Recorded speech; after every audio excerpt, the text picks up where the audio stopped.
अस्सलाम वालेकुम। मेरी ये वीडियो बिलखसूस ओवरसीज़ पाकिस्तानी भाइयों के लिए है। वो अक्सर हमसे ये सवाल करते हैं, ये गिला शिकवा करते हैं कि हम जब भी पाकिस्तान में आते हैं तो हमारे ख़िलाफ़ झूठे मुकदमात बनाकर पुलिस की मिली भगत के साथ हमें मुकदमात में फंसा कर थानों में भेज दिया जाता है। हम इसके ख़िलाफ़ क्या काम कर सकें? क्या कोई ऐसा सेक्टर है, क्या कोई ऐसा ऑफ़िस है जहाँ पर जाकर हम अपनी एप्लीकेशन दें और हमारी दाद रसी हो सके?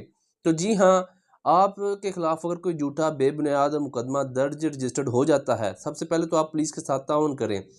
आप वहाँ पर अपनी बेगुनाही साबित करें। अगर पुलिस आपके साथ ताउन नहीं करती तो आप ओवरसीज़ पाकिस्तानी कमीशन एक ऑफ़िस बन गया है, ये ऑनलाइन भी वर्किंग करता है और हर ज़िले में इसके ऑफ़िसेज़ भी मौजूद हैं। वहाँ पर एक एप्लीकेशन दें।